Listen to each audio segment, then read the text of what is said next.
Yeah. Good day, everyone. Honored participants, in this webinar, I am extremely happy that Jayaprakash Mahila College surprise organized an international webinar on the topic Challenges to the Rights of Street Workers in Contemporary World. I congratulate the principal of Jayaprakash Mahila College, Dr. Madhu Prabhasan, and the faculty of Political Science in taking the initiative in organizing the webinar on international level. Last Sunday, Jayaprakash Mehla College had organized the National Webinar on International Yoga Day, which was very successful. My best wishes and blessing are with them. I wish them great success for the webinar. The topic of webinar is also very relevant as lately we have seen the challenges faced by daily wage earners and street workers during the lockdown period. It was not only in India but also worldwide phenomenon. I look forward to the recommendations and solutions derived at this webinar. I hereby open the session of international webinar and once again wish the teams success on this occasion. Thank you Th- to all. Thank you, sir, for your best wishes and blessings. Your message is a source of inspiration for all of us at Jayaprakash Mahila College. Now, I request our patron, Principal of Jayaprakash Mahila College, Dr. Madhu Prabha Singh, to welcome our esteemed guests, panelists, and participants, and introduce our keynote speakers, and also introduce the topic of our webinar to our participants. Good afternoon, members of this August House, and good morning, Professor Sarkesi and Professor Dr. Albe Yoglu. We feel proud to welcome our Honorable Vice Chancellor, Registrar, keynote speakers in this and international webinar organized by our college on the topic Challenges to the Rights of Street Workers in Contemporary World, which is a hot issue for discussion all over the world during the current pandemic, as during lockdown of almost entire world. They were the ones who suffered the most because this sector is completely unorganized in our country and other almost every part of the world. Now, a few words about our Honorable Vice Chancellor, who is our Chief Patron and our Registrar, who hold the position of our Guest of Honor. Our Chief Patron, Professor Hanuman Prasad Pandey, who also hold the same designation for B.R. Ambedkar University, Bihar, India. He is an academician of national repute and academic administrator whose prime object is to solve the problems and develop the university to cope with a national standard. Coming to the registrar, Group Captain Sri Krishan, he has served in Indian Air Force in various capacities, such as Chief of Engineering Officer, Director, and Chief of Production at Base Repair Depot, New Delhi. He has been instrumental for the academic advancement of university. We feel proud to introduce all keynote speakers for today's webinar as they all are pioneers in upliftment of street workers and fighting for their rights all over the world. Shri Arvind Singh, who is founder, executive director of Nidan and secretary general of NASWI, is a pioneer in the field of upliftment and fighting for the rights of street vendors of India in particular and all workers of unorganized sector in general. And it was almost his single-handed effort by which the Union of India was forced to enact the Street Vendors Act in India. Due to this, they were organized in such a way that by now they have become a force to reckon with. He has been awarded with numerous awards, some of which include Skoll Award for Social Entrepreneurship at the Oxford University. In 2019, co-founded Self Workers Global, registered in Madrid. SWG is bringing together all the organization working with self workers.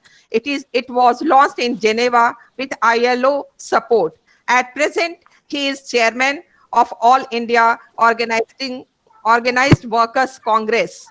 Likewise, Professor Usman Sarkesi, after working as dean of various universities in Turkey and other part of the world, as well as working in different streams, being aviation and other activities. Since 2030, he has been developing and spreading his new approach of global street economy, micro enterprises, and street entrepreneurship with national and international conferences and projects. He is the founder of and a member of Global Street Economics Platform nationally and Self Worker Global internationally. He has been chief advisor of Recycling Workers Association in Turkey. Since October 2019, he has been working in Izmir Metropolitan Municipality, where he is the Deputy Director of Municipal Police of Street Economic Department. He is a field editor for Urban Academic Journal and editor for various national and international journals. He is co-author of Global Street Economy and Micro Entrepreneurship, published in 2020. Similarly, Professor Kamran Elbeyoglu worked in the Department of Philosophy in Mersin University between the years 1996 and 2009. She worked in Kag University between the years 2009 and 2013, and then was appointed to Torres University Psychology Department as a professor in July 2013. Since 2019 December, she has been working as a project expert in Izmir Metropolitan Municipality Social Project Department. She is field editor of Urban Academic Journal and editor for various national and international journals. She is co-author of Global Street Economy and Micro Entrepreneurship, published in 2020. He is the founder and member of Global Street Economics Platform, and she has been pursuing research project on street economy both in national and international field. Now coming back to the topic, here question arises as to who is a street worker. A street worker is broadly defined as a person who offer goods for sale to public at large without having a permanent built-up structure from which to sell. The street worker may be stationary in sense that they occupy space on the pavements or other public-private spaces, or they may be mobile in the sense that move from place to place by carrying their wares on push cart or in basket on their heads.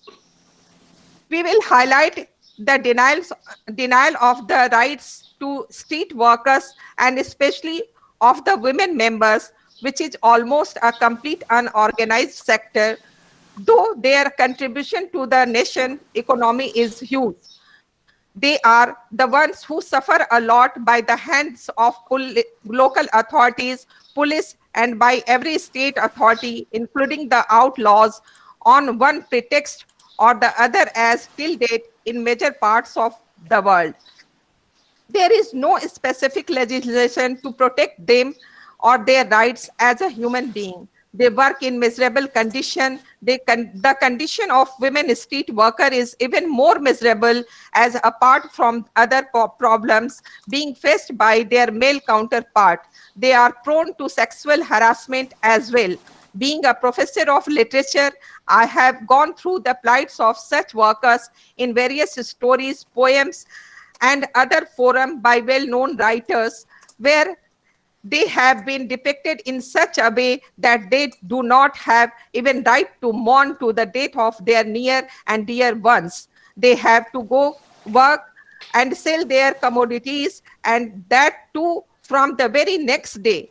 Due to poverty, they are being forced to come for their daily work, and there too They are being humiliated for resuming their daily routine so soon.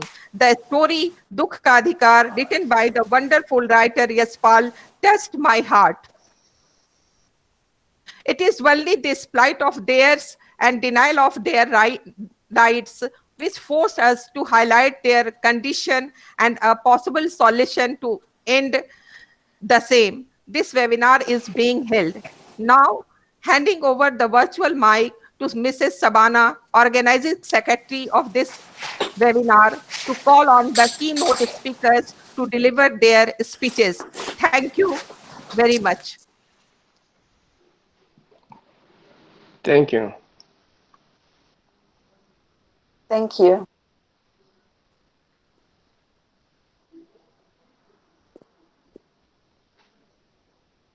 Shabana ji, unmute your. Thank you, ma'am. Thank you, ma'am. Our guest of honor is the Registrar of Jai Prakash University, Group Captain Sri Krishna. We welcome you, sir, to address our participant.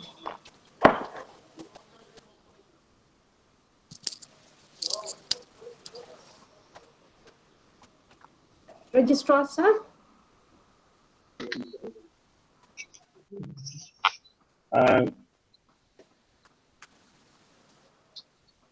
Good afternoon to Honorable Vice Chancellor, respected ladies and gentlemen.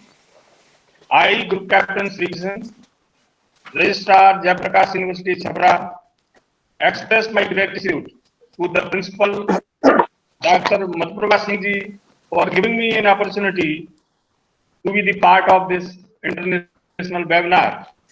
When she was narrating the biodata of the personalities who are participating in this webinar, I think I myself is going to benefit as this seminar takes its shape.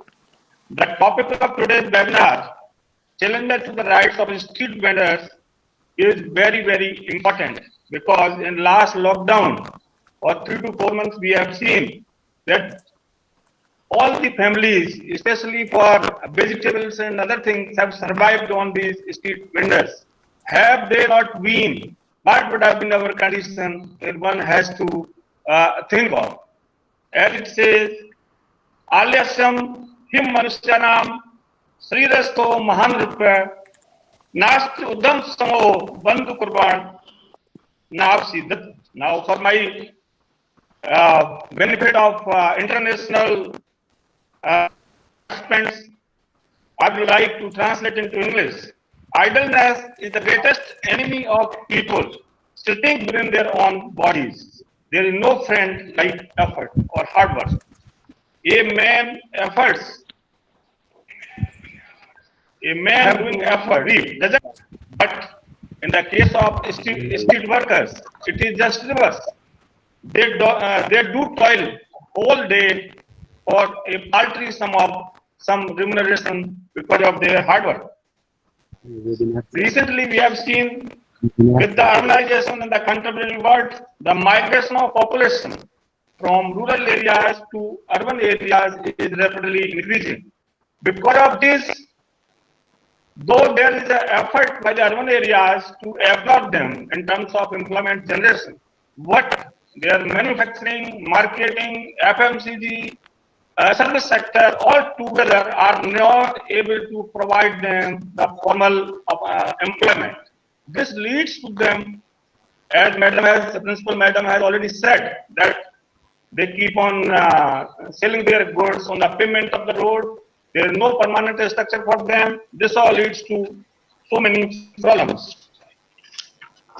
The population is forced to search the informal petty jobs for earning their livelihood. This informal sector of economy represents a major labor market across the globe, but the condition is same. Now, all these problems they are faced, where lies the solution? That is the question one has to ponder over. Where lies the solution? Now, some of the problems which will come through by the various speakers, but some of the points which I noted down, there are adverse working conditions like harmful weather, condition of a scorching heat, rain, dust, chilly winter. etc. they have to, etc. they have to face for earning their livelihood just to meet two ends. Lack of storage facilities leading to the goods damage and for the perishable goods, long working hours and low income. Long working hours, we say when they start working early in the morning and just to earn a rupee of some $10, they have to work almost 14 hours or more than that. Lack of urban amenities. There is no permanent site. Sometimes police force comes and evict their belongings from the roadside. Sometimes administrative procedure a long time. There is no guaranteed income for these people. Now there are how to solve this problem. How to solve this problem? This is a thinking which is going across the world. But some of the points which can help them, like giving vendors a legal status by issuing license and providing proper hawker zones, protecting and expanding vendors' existing livelihood, including vendors in town and city master plans, so that whenever the such kind of person is there, he can be provided a permanent shelter for earning their livelihood. Set up appropriate participative non-formal mechanism, like it may be tripartite or it may be multipartite committees with representation from street vendors and hawkers, NGOs, local governmental authorities, police and others. The government has to provide them better health and educational system for the children, better sanitation and housing, regular health checkups. All these things and furthermore, which learned speakers will speak out, may provide them some kind of shelter for these street workers and legitimate status for these people, so that they can earn their livelihood with respect. Now, what I wish for them, सर्वे भवन्तु सुखिनः, सर्वे सन्तु निरामयाः, सर्वे भद्राणि पश्यन्तु मा कश्चित् दुर्भाग्यो भवेत्. Means सभी सुखी हों, all should be happy, सभी निरोगी हों, all should be without disease, सभी को शुभ दर्शन हो, everyone sees the good, and कोई भी दुख से ग्रसित न हो, no one is unhappy and in grief. I am fortunate to be the guest of honor of this webinar, Challenges of Rise to Street Vendors in Contemporary World. The topic is very, very important, and especially in COVID-19 pandemic, where the opportunities are further reduced for employment and income generation for these people is not there at all. I thank learned Principal Dr. Madhura Singh and her entire distinguished and dedicated team who toiled tirelessly for making webinar a success. I wish them all the success in their future endeavors. I also take this opportunity to thank my international participants who are the part of this webinar. Thank you. Good luck and God bless. Yeah. With this, I finish my. Thank you. Now I Thank you, request sir. Mike to Samanaji, please take this webinar further ahead. Thank you, sir. Your message and words of encouragement means a lot to us.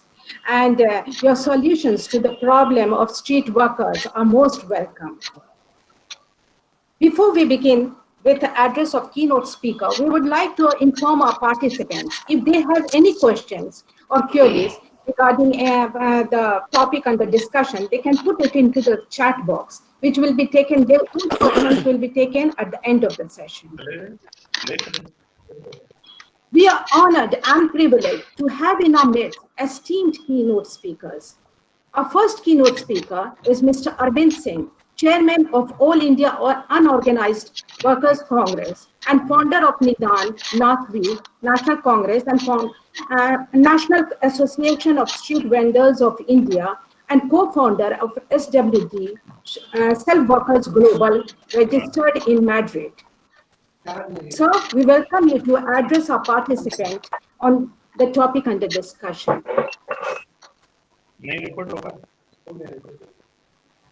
Mr. Arvind Yes. Singh. Yes. First of all, I thank you for organizing this webinar on this important topic of street vendors. And now this topic is all the more important in the COVID-19 situation, particularly after the lockdown and unlocking in the country. As a participant was saying, a speaker was saying that this COVID-19 lockdown brought out the important role of vegetables and fruit vendors, because despite the crisis, they were available in the different localities of the country, and they made available fruits and fresh fruits and vegetables to the consumers. So that has helped build some image for the street vendors. But you know that this crisis has affected all the informal workers, and in terms of livelihood, and it has affected everybody, but more sadly, the livelihood of unorganized workers have been badly hit, and that includes the street vendors. So when this lockdown began, we were able to get a circular issued by Government of India that the fruits and vegetable vendors should be treated as essential service providers. So that circular did bring some help, but the municipal corporate district administration was very restrictive across the country, and many places they imposed is the restriction in terms of numbers, that only these many vendors can vend. For example, in Jaipur, they said only 1,000 vendors can vend. So the restrictions were imposed in most of the places. So that was very troublesome. Now, after this unlocking, and after this unlocking has begun, still, the consumers are very less, and vendors are facing a lot of problems, particularly the food vendors. People don't want to go and eat on the street, and because they feel cautious about their health security, and so they are also right in their place. So what we are trying to do is that we are trying to train the food vendors, all vegetable, fruits, and food vendors, and we are trying to get them certified from the Food Safety and Standard Authority of India. There's a training program called FOSTAC. So under that training program, we are trying to get them certified, and also we are trying to get them registered so that people have some confidence. We are also trying to build alliance with large food delivery companies like Swiggy has already begun. In Delhi, they started with 10 vegetable and fruit vendors. So we have to think about how to enhance the income of the vendors. And we also were asking for government, we are pressurizing government for providing income support, direct cash transfer for all the informal workers, including the street vendors. Some of the very few state governments did provide some cash transfer of 1,000 to 3,000 rupees, but that was not sufficient. But good that the government of India has now announced a loan of rupees 10,000 to 50 lakh vendors. And so that process has begun. They are identifying the vendors, and the plan is that from 1st of July, they will be providing loan to the vendors. So that is a good step, because in urban areas, vendors also face problem of money lender. And in this COVID lockdown, people have eaten up whatever they had saved, so they need money to restart their business. So that process also happening. We also did some campaign like providing ration to the vendors, and we were successful. Many big companies did provide help to the vendors, and so across the country we were able to provide some ration support to some of our members. We also appealed for a direct cash transfer, and you will be very happy to know that many people have come forward with donating directly to the bank account of the street vendors from 10,000 to 15,000 rupees. So we give them the bank account of the vendors, and they give directly money to the street vendors. When we come to know that money has been transferred, we send a thank you note to the person who has provided that cash transfer. So that process has also been done. Now, everywhere in India, what we are trying to do, we heard that how difficult the life of street vendors is. So I don't want to repeat that. What I want to focus is that among the unorganized workers, among the most low income people in the country, the most promising work is of street vendors. What we have seen is that those people who are able to do business for 10 years without any disturbance, exploitation, without any bribe, without any extortion, then this person is able to build a house of his or her own and is able to educate the children. So street vending is a very good method of coming out of poverty. And my own personal experience says I have seen many people who have come out of the poverty because of street vending. Because street vending also teaches us entrepreneurship. How can, because street vendor is also an entrepreneur. So so they learn entrepreneurship. So gradually their business grows and they go up. So that is what motivated us to fight for a law for street vendor. So in 2014, we were able to get a law for the street vendor. Now, as per that law, and that is a first of its kind in the world, nowhere in the world such a law exists. So as per the law, every city should have vending zones and no vending zones, and this has to be decided by a committee in which 50% are street vendors. It's called the town vending committee. So many cities have already, and every vendor has to be surveyed, and after survey, identity card and certificate of vending has to be provided. So many states have already done survey. Bihar, for example, has also done survey. They are again now doing survey for providing loan, and also many cities in Bihar also have come up with vending zones. So Patna, for example, just recently decided there will be 90 vending shelters. They want to call it vending shelters. So they want to, so they have identified 90 places where they are going to place the street vendors. So if you look at the Indian cities, in the cities there is chaos. People are here and there and everywhere and nowhere. So it is not regulated. What we are demanding and what we are working for is that if we regulate our Indian cities properly, if we create designated place for street vendors, if we create designated place for everybody, then city will be more orderly, city will be more beautiful, and city will also provide opportunity to others also to earn. What happens that in cities only people who are very capable, people who are very educated, people who have proper links are able to do better, and they are able to make use of the cities. We call it cities for all. That cities are a big cities provide big opportunity, and this opportunity should go to everybody to make a good living, and that is our motto. And street vending, we think, is a very good method of coming out of poverty without any help from the government. What they want is that the government should not disturb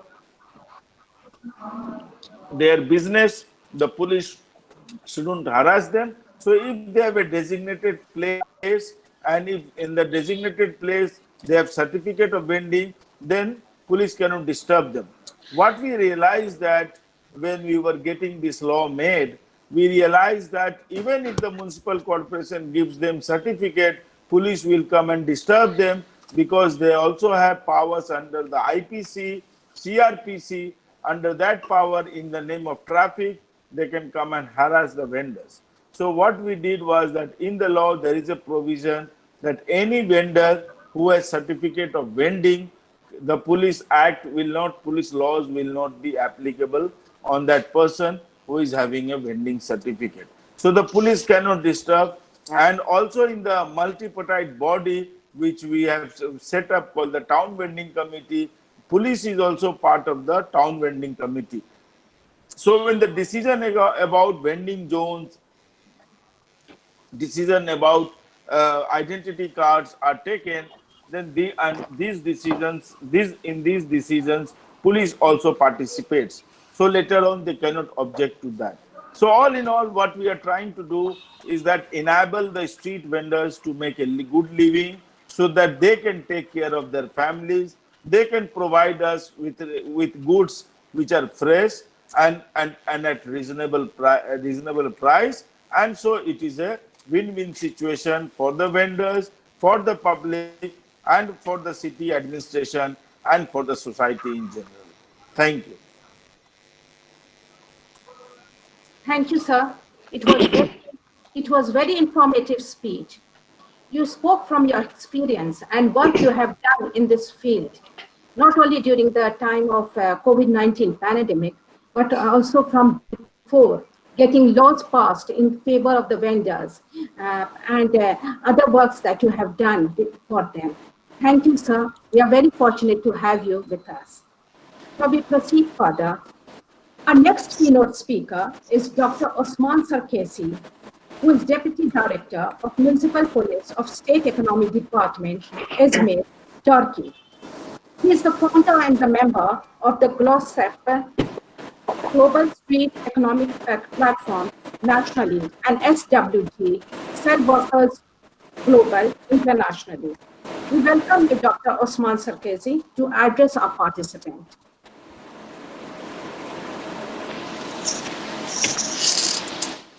Dr. Osman? Thank you very much. Good morning, everybody. Yes. Okay. Yeah. Many greetings from Turkey. Thank you. Good morning again. Thank you, sir. Thank you, sir. Can you hear me? Yes, sir. Yes, sir. You continue. I am Dr. Osman Sirkeci. We say from Izmir municipality. For me, this meeting is very important for all us. Thank you so much for me giving a chance for this meeting. I will talk about unequal working conditions of street vendors. Excuse me. Can you hear me? Yes, sir. Yes, Yes, sir. yes. Continue. Hello. Yes, you carry We on. hear Carry you. on, Usman. Okay. It's very clear. Okay. I want to say, first of all, as street vendors paid a very big pay in USA. Many street vendors paid with their life in USA. And if we can come in our country, street vendors in Turkey not considered as a legal station. So in this case, neither organizations or unions or chambers. For this reason, the station of the street vendors are not official into the consideration in our daily lives. And with pandemic crisis, any aids, any program not include our street vendors. If they are in a small and several cities, it covers very limited parts of the street vendors. Our friends, they know street vendors take an important place in Turkey economy. By us, there are 27 million employees in all over in Turkey. In this number, we thank approximately 6 million street workers, street vendors in our street in daily life. From these street vendors, 90% 90% is informal. Any organization, any registration, without any registration. This unique situation for the street vendors showed us this area, this sector need more aid and more attention. We started several academics persons like our Professor Kamran since 2010, different studies, research in this area. As a result, in 2019, we held the first street economy workshop in Ankara with a wide participation. The media showed great interest. The street economy issue remained on the agenda for months. In this workshop, in this area, in this time, India's Street Vending Act was for us very, very good guide, street vending guide, is 2020 Street Vending Act. Many institutions, lawmakers read this Indian Act, and with this help, we are started to prepare new street vending law, street vending codes for the street economy in Turkey. This process, our operations, bring us to Geneva. First time this self-workers global union to establishing.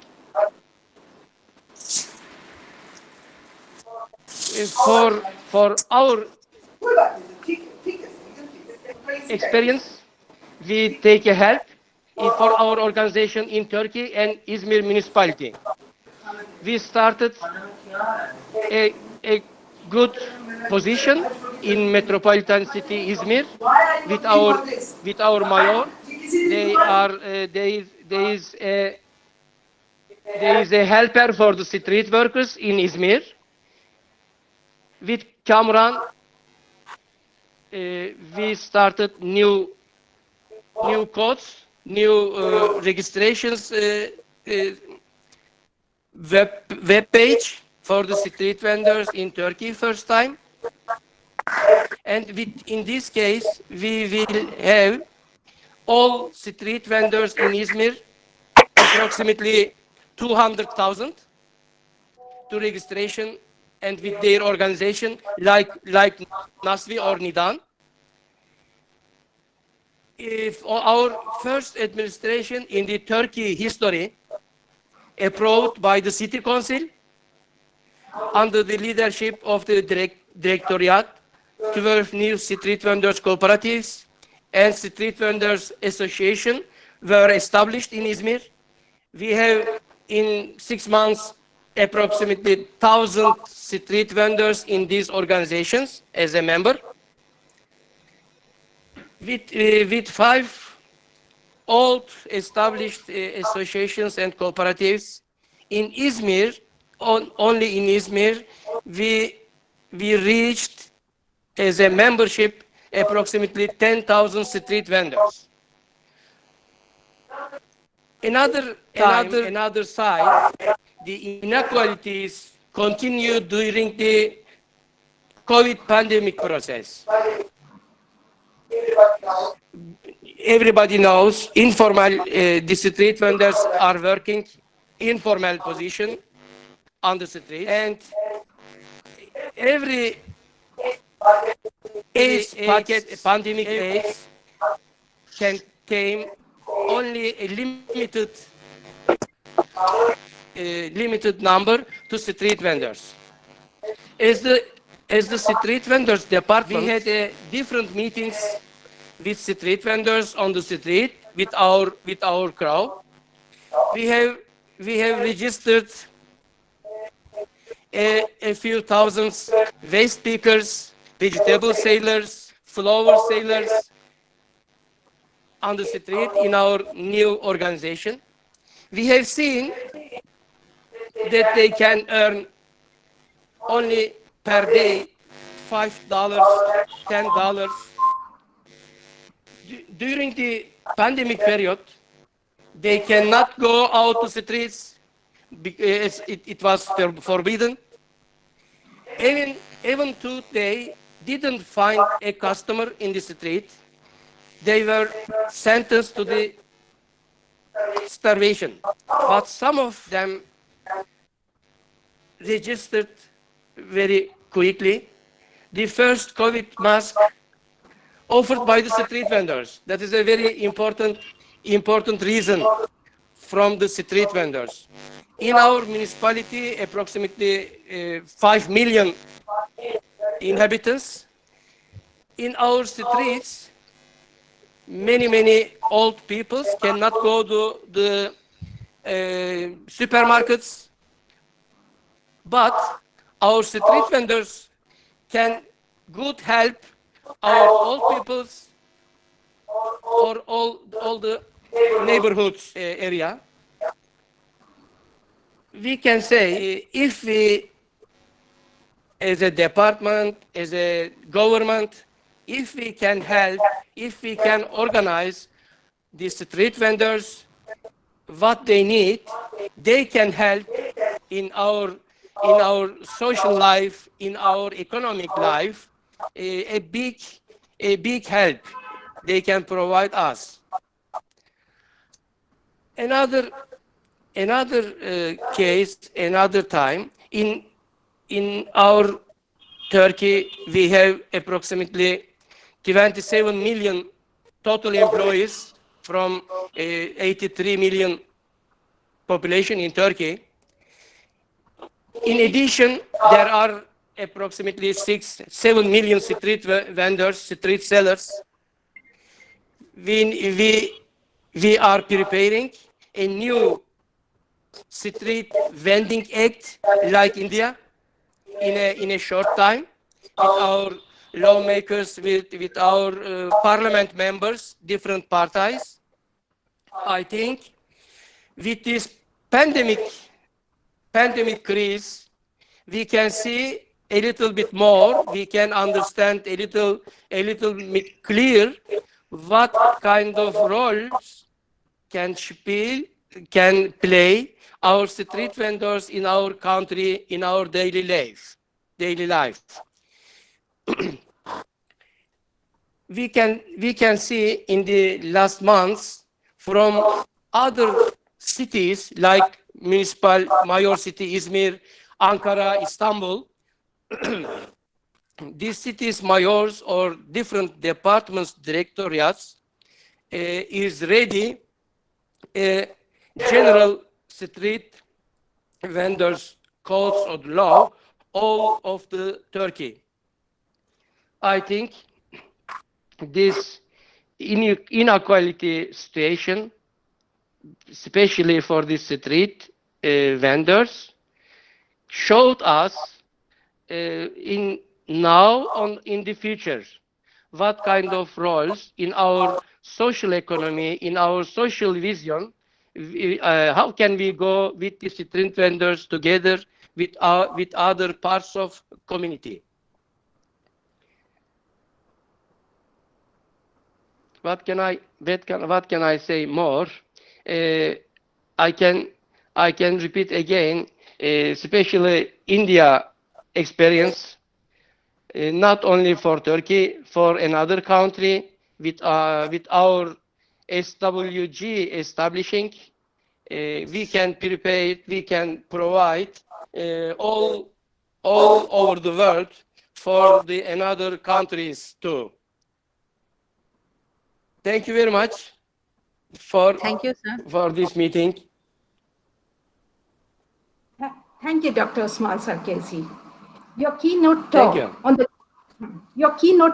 the topic social inequality with street workers' vision, and you very well highlighted the street economy work done by you and the work done in Izmir. and getting membership of 10,000 street vendors. The vast amount of work done by you and your organization for the street vendors and getting laws passed in their favor by your government. We are very uh, uh, benefited by your talk and the work that you have done for the street vendors in Turkey. Thank you, Dr. Osman. Thank you. Thank you. Our next keynote speaker is Professor Dr. Kamuran Albiyogu, who is social projects expert in Izmir Metropolitan Municipality Social Project Department, Turkey.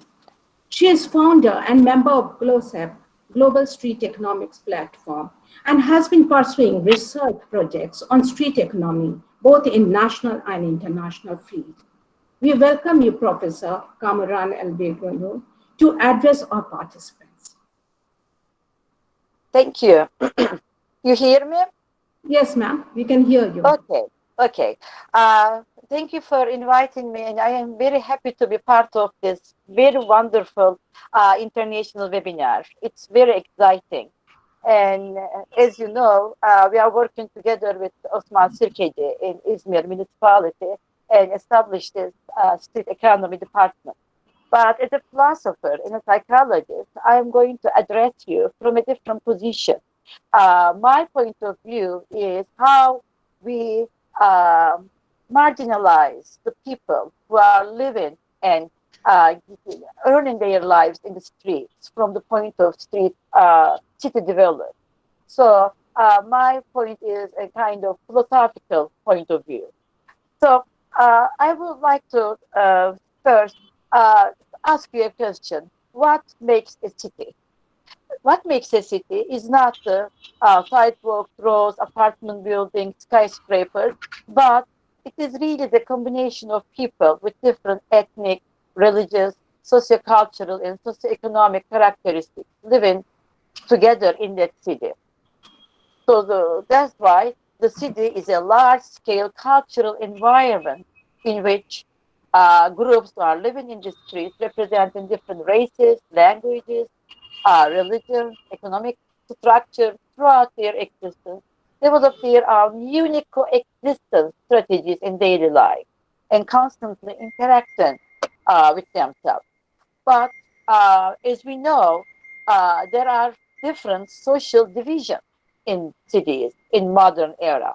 And one of the most important social divisions, especially in the socioeconomic context, in contemporary industrial societies, is those living in the streets. Streets are where the different colors of a city meet and in a mutual understanding coexist side by side. City streets are mostly inhabited by street residents, which include street vendors who sell products changing from food to textiles, arts and crafts, or music in an affordable price to the street dwellers. The street economy, in this sense, is an integral part of our daily life and in the future of the city life. So consequently, street economy and street vendors are classified as, from the point of view of global capitalism, as both Arvin and Sirkeci stated, informal economy. Sociologically, subclass is being considered outside the upper, middle, and lower class. They are outside of all these divisions. Added to the list when it is applicable is an additional group. Occupations that are not specified or improperly defined and cannot be classified for unidentified reasons. So I would like to explain this, why this happens from the point of view of prejudice, how the prejudice occurs. Social division refer to the broad pattern and processes that produce social inequality and disadvantaged forms. And all modern industrial societies have inequality structures that reflect unequal economic positions. Class-based social divisions are closely related to property ownership, as wealth and material and cultural advantages and disadvantages of different professional positions. Those who are deprived of both are among the poor and socially excluded, philosophically marginalized. The other is the behavior of the dominant structure, the dominant thought, and the dominant behavior against the individuals and communities that they do not see or want to see within their own criteria. An important fact to remember is that inequality in status nourishes prejudice, and the prejudice prepares the ground for marginalizing. So, in modern societies, just by this process of marginalizing, we marginalize people who are selling their food or crafts or art in the streets.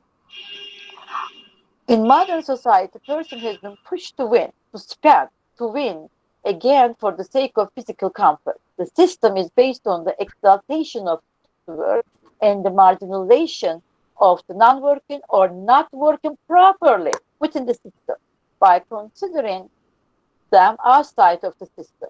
The prejudice under the concept of informal economy requires devaluation of non-system labor. I think the problem lies here that we devaluate the street vendors' work because we consider them as non-system labor. The concept of, but I mean, my main point here is the marginalization of the street vendors, but also from the point of women, because women are marginalized double in the street. And the concept of the other, for that matter, is frequently addressed in the 20th century feminist philosophy literature, especially by Ben Habib, Sheila Ben Habib. Sheila Ben Habib criticizes classical theories of ethics with the consideration of the framework of the relationship between the other and me. And we can put the otherness as the generalized other or the concrete other. Ben Habib states that the concept of generalized other and the concrete other exposed to irreconcilable understanding about the subject and the object of the relationship between me and the other. Ben Habib says that the position of generalized otherness requires us to isolate the individuality and the complete identity of the other and to see it as having the same rights and the duties that we want to assign each individual as we assign to ourselves. But the generalized other is regarded to be separate from me, just as I am the entity that has needs, desires, and affections. What makes the other a moral individual is not what separates between me and the other, but rather, as Tolkien, behaving rational agents, what holds them together. So the relationship between me and the other is governed by formal norms of equality and reciprocity. See, the unification here, what relies here, that I need to take the other as a self by itself, whether it is a street seller or a woman or a migrant, whoever it is, once we see them as generalized other, once we see them as a part of a marginalized people group, then we don't give them their rights and we marginalize them and we keep them outside of the system. So how we can form an ideal towards the unified soul of a city, how the city can gain its soul. Uh, Here, what my point is, we need to assume the role of others. That is the role of the other in order to be able to obtain and understand ourselves. We need to understand that I gain my identity through the identity of the other. If other doesn't exist, I do not exist. So if I can understand this, then I can become engaging with the other. People who engage in social interaction with this necessity build the I in the field of joint action. Therefore, the other is the dialogue center and the source of me. And I do the same for the other. In this dialogue, the I and the other occupy each other's horizons mutually. It is the dialogical relationship between I and the other that makes both of mutually existent. This is the state of sociality that transformed their existence into coexistence. Dialogical communication is an open-ended, bilateral, and an experience between equals. To recognize the existence of the other requires recognition of the legitimacy of the existence of the other. When the problem is approached in terms of human nature and structure, then this relationship, the mutual relationship, becomes an obligatory ethical in a relationship that I need to respect others' identity. So, if from this point of view, if the residents of the city, as they realize that they share the same payment as street residents, as the street vendor, that is people who are earning their lives in the street, collecting waste, selling various products, and thus realize that they share the same faith, become curious about the different thoughts and designs of the other, and consequently seek to know if they can begin to accept them through similarities as well as differences. We are together as a unified whole with our similarities and differences in the same city. We are sharing the same soul. The awareness is also an understanding of the fact that the city life is a whole and that the streets, skyscrapers, big shopping centers, and also the streets are centers or serve the same purpose, the unified existence of the city and the city dwellers. Therefore, as a conclusion, if the spirits of the city can exist within the common production and living space of the people who make that city, then it means that the cities lose their souls to exclude those who choose to live on the streets or those who earn their livings on the streets. Once we start separate them, then we lose the soul of our cities. If no one can exist without the other, then the existence of the mainstream labor market of the city would only be possible by accepting street residents, accepting street vendors, whether the ones who choose to live in the streets or earn a living in the streets, who has marginalized by ignoring and pushing outside the orthodox norm of the city. Then if we are going to be whole, we have to take them as a whole and we have to include them in the main street economy. Thank you. Thank you for letting me give this talk. Thank you, Professor Kamuran. Your talk on the rights and authorization of workers in general and women in particular who are working in the streets. You highlighted the social and economic inequality that are being faced by the vendors in the streets. Now, there's one question regarding Rajiv Kumar. Rajiv Kumar, stop presenting, Rajiv Kumar. I know there's one question, ma'am, regarding what are the laws passed in Turkey? What are the laws passed in Turkey for the welfare of street vendors? What is the most legislations? What are the laws Yes. in terms of street? In fact, that's why our work is very important in Turkey. There aren't really passed laws regarding the rights of street vendors.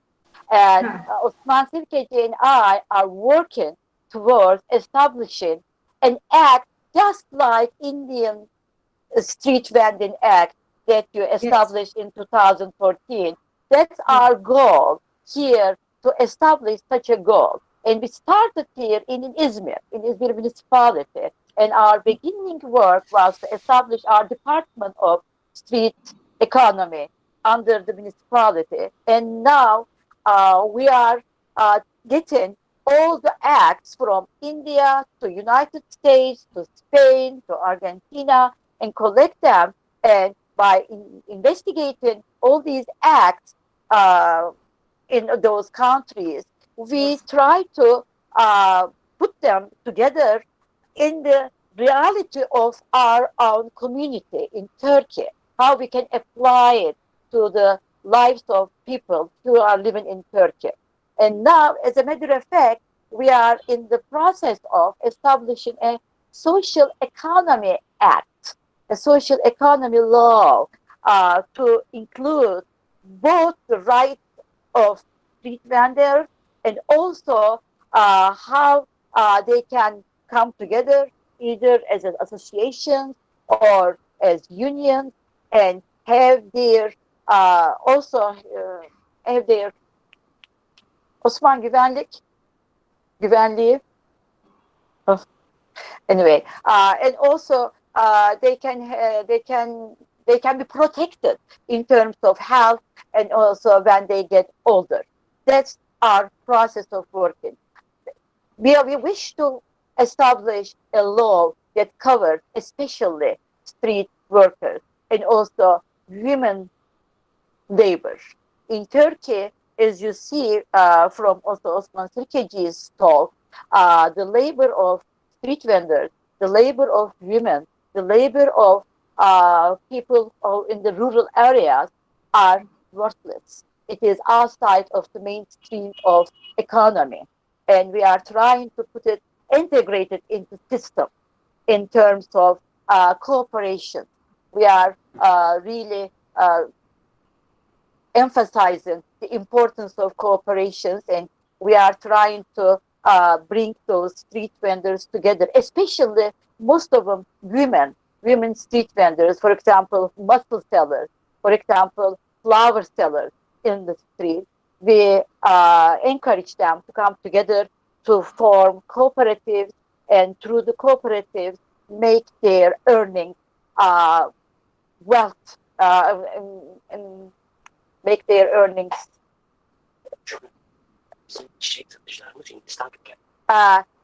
but okay, make their earnings more valued. That's what I want to say. And also, I have to emphasize one thing.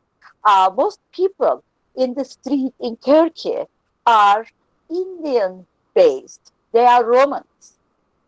They are Roman flower sellers. They are Roman mussel sellers. So we are also, that's why we feel very close to Indian culture.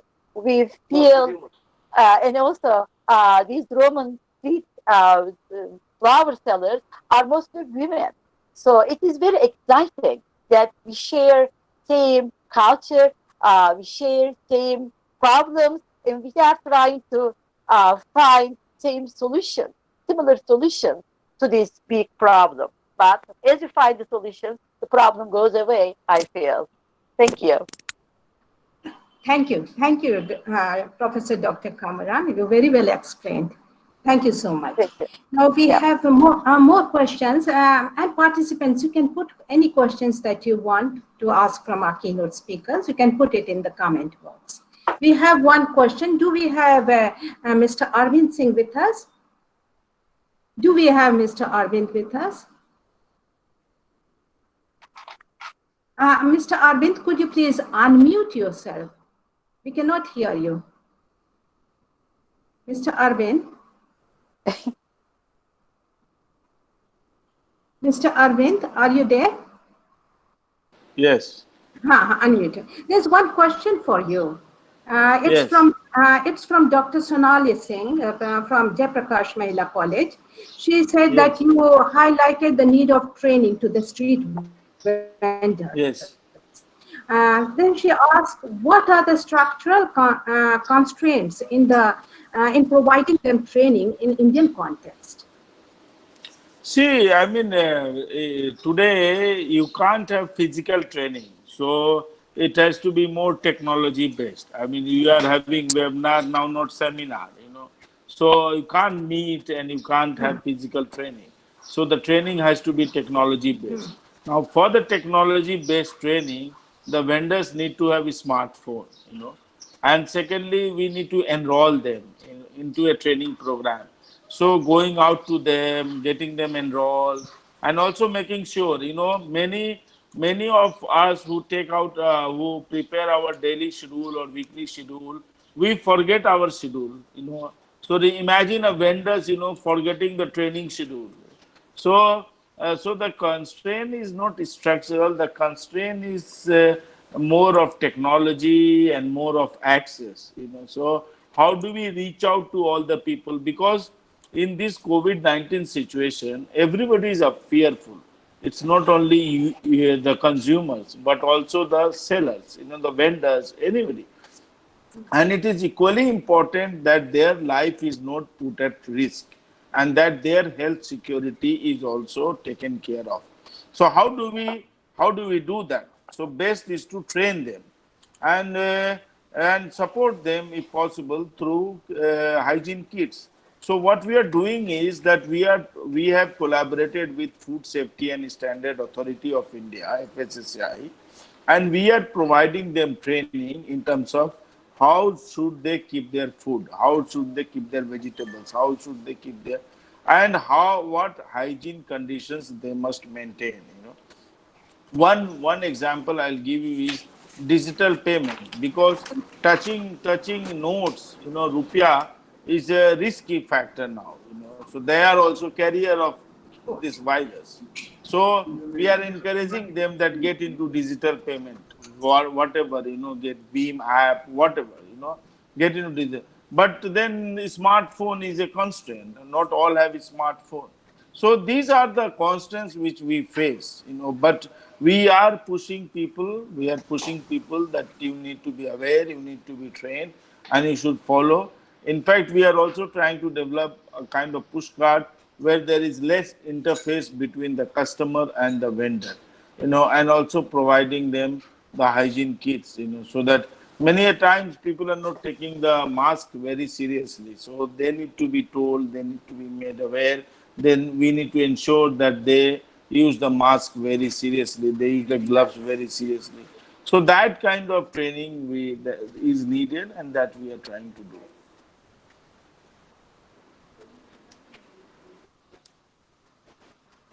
Thank you, sir. Thank you, sir. I think Dr. Sonali's question has been very well answered by Mr. Arvind Singh. Okay. Now, do we have any more questions? Participant, if you want anything more questions, you can put them in the comment box, or we will. Do we have more questions? There's one question by Tabassum Bano, and her question is to Dr. Osman Sarkezi. Does in Turkey street vendor face the communal attacks and different partial and biased treatment according to their religious or community particularly?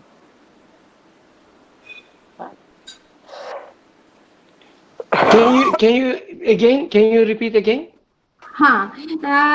She asks, it's from Dr. Tabassum Bano. It's from Dr. Tabassum Bano, the question is. And the question is to you, sir. Does in Turkey street vendors face any communal attack, any sectarian attack, meaning regarding religion or community in particular in Turkey?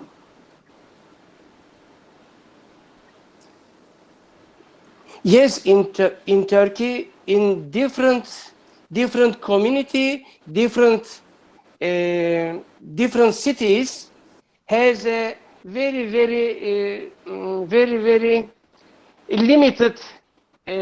limited conditions, positions, or laws for the street vendors. But we have all over the Turkey street vendors, from big city to small cities.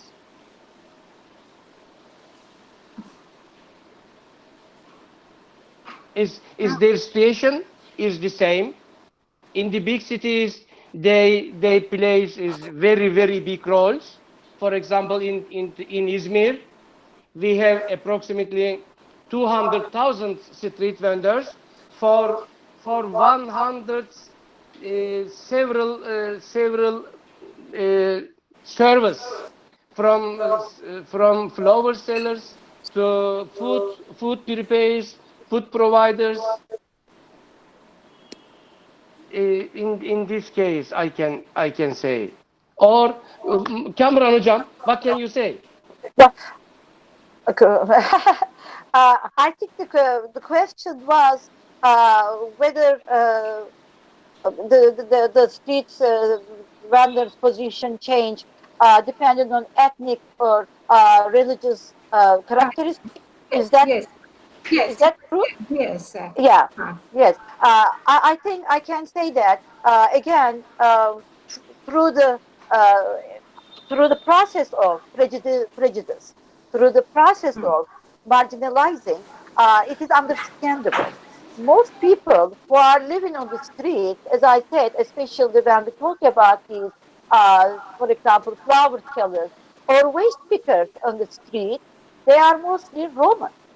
And Romans are in the society, in Turkish society, are as an ethnic group marginalized. So, unfortunately, I have to say that the marginalized groups are also the groups who are forced to earn their lives in the street. So this marginalizing process goes hand in hand. We marginalize these people as ethnic groups, and also we force them to earn their lives in the street, and then we marginalize them again because they are earning their lives on the street. So they are outside of the mainstream economic life, the capitalism.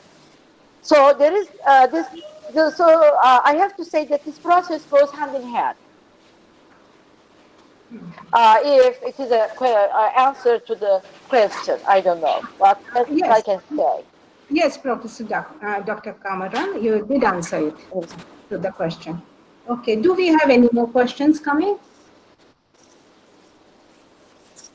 No, we have no. Is there any more question? Okay, I'll just check it out in the comment box. There's one more question for Dr. Osman, that you spoke about the legislation being in the work of for the street vendors in Turkey.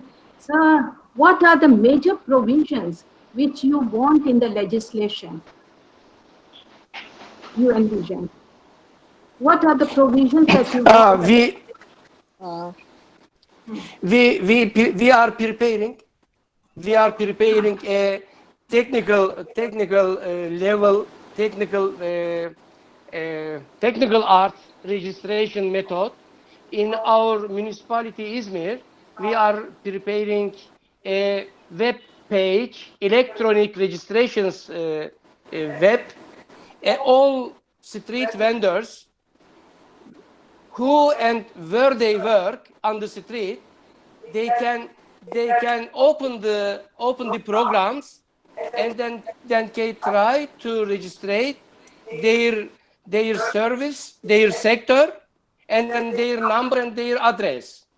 With this easily registrations method, we will make the registrations easy for the street vendors and for the municipality. Thank you, Dr. Osman. Now we have one more question. It's coming from Anshuman Singh. It's to Dr. Kamuran, and he oh, says, okay. I really liked your talk, your take on the idea of how people are marginalized and how we need to have unified soul. A city needs to have a soul, which brings me to your idea of Vasudev Kutumba. It's a Sanskrit shlok or a phrase which means that the world is one, is my family. I like how your good ideas have no boundaries. Ma'am, my question to you, to Anshuman's question to you is, how can we be more inclusive to the street vendors around the world? I think this is our main problem. The solution is very simple. The solution is very simple, and that lies in Sheila Ben Habib's this distinction between generalized other and concrete other.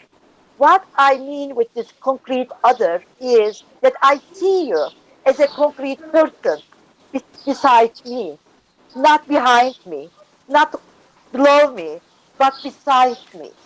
I respect you as a soul. I respect you as a person. and I see you with all your differences and similarities with. And also, we need to have this recognition that if the other didn't exist, I would not exist at all. My existence is fully dependent on the other's existence.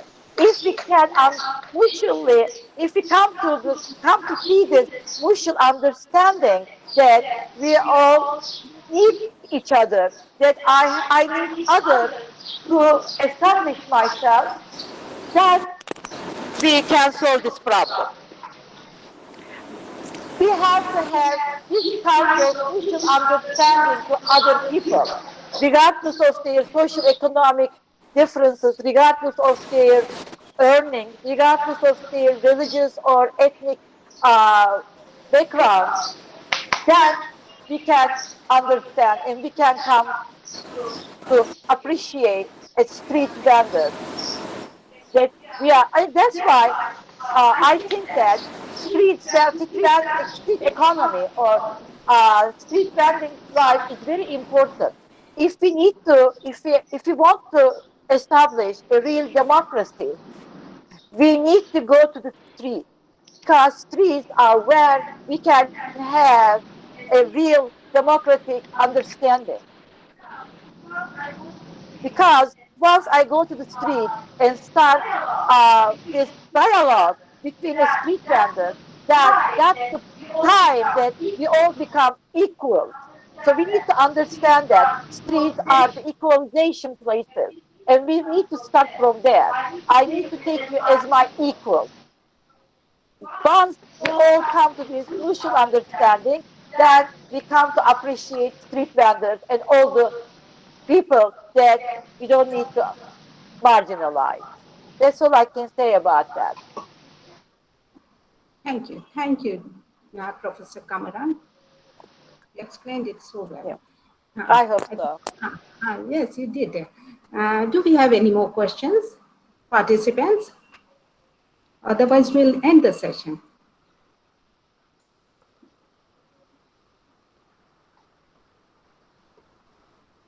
There's no more questions coming, I think. Okay, then we proceed now. As we come to the end of the session, we would like to inform you that we had registrations from all over India coming for this, and not only in India, even abroad. We had registrations coming from different continents, from Australia, from Saudi Arabia, from United Kingdom, as well as from United States of America. So we had the whole globe together in this webinar. They are all here. Thank you so much. Now I request Dr. Sonali Singh, the member of the organizing committee, to propose vote of thanks. Thank you, Dr. Shabana. Greetings to everyone. First of all, I would like to congratulate all of us to start on time. This doesn't happen every time in India. So we started right on time, and we we covered the session within the time. So congratulations to everyone. I take this opportunity to thank Chief Patron, Professor Hanuman Prasad Pandey, Honorable Vice Chancellor, Jayaprakash University, for his support and blessings to organize this webinar. Sir, your presence today was really encouraging for all of us. I also thank our guest of honor, Group Captain, Sri Krishnan, Registrar, JP University, for his blessings and encouragement and sharing his perspective on today's topic of deliberation. Thank you, sir. I keep on record our indebtedness to the patron, Dr. Madhu Prabha Singh, Principal, Jayaprakash Mahila College.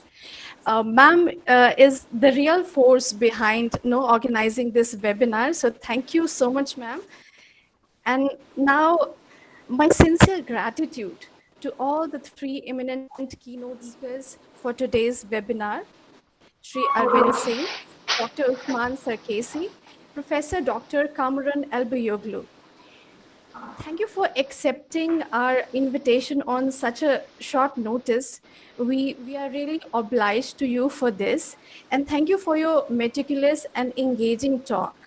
What I found common in all the three talks, in spite of having the three different cultural contexts, all the speakers spoke from their hands-on experiences on the street vendors, and perhaps that was the beauty of this talk.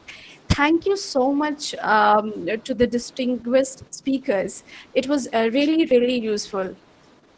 I thank all the wonderful participants of this webinar for their patience and for participating in the Q&A session. I would also like to thank the entire team of Jayaprakash Mahila College for their support and encouragement. And lastly, I would like to thank the talented, youthful team behind this webinar for their technical support, to Mr. Anshuman Singh, Mr. Asim Jamal, and Dr. Neetu Singh. Without your help, we could not have organized this webinar. Thank you everyone for your patience. Now I request our patron, Dr. Madhu Prabha Singh, to kindly close this webinar. Thank you.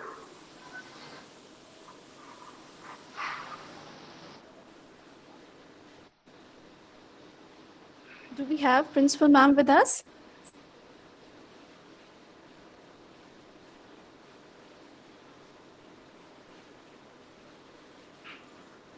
Principal Ma'am, could you please unmute yourself? You're not heard.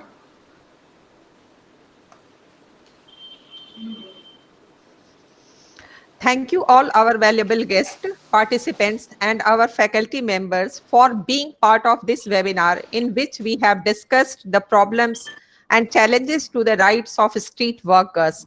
In short, let us place to promote and protect the rights of our street workers, and wherever we come across any person who tries to take advantage of their plights, we should stand with them. A little support from us will give them tons of courage to stand for their rights. We would also like to suggest our NGOs and government agency to ensure their lives and health. Now I announce the closure of this webinar. Hope we will meet again. Thank you all of yours for your support. Thank you. Thank you. Thank you. Thank you, ma'am. Thank you.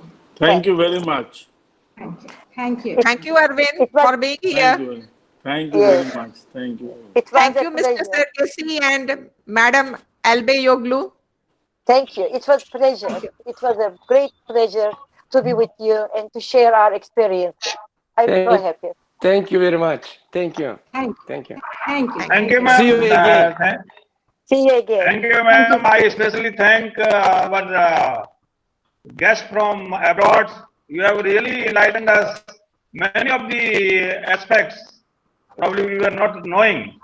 Thank you very much. Thank you very much. And sometimes we'll find in future again to request madam to organize such kind of webinar where we can again have you in future. Okay. Thank you, sir. And thank you, sir. Arvind sir, आपने बहुत अच्छा ही information दिया कि हमारे जो vendors हैं उनको क्या क्या राइट्स हैं, किस किस तरह से हमारी जो गवर्नमेंट है वो उनको एड्रेस कर रही है. Thank you sir. Thank you very much sir. Thank you. Thank you. Thank you.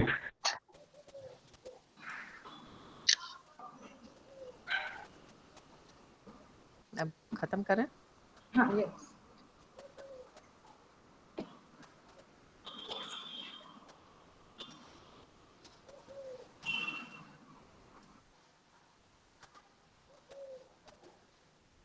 Live कर दिया ना?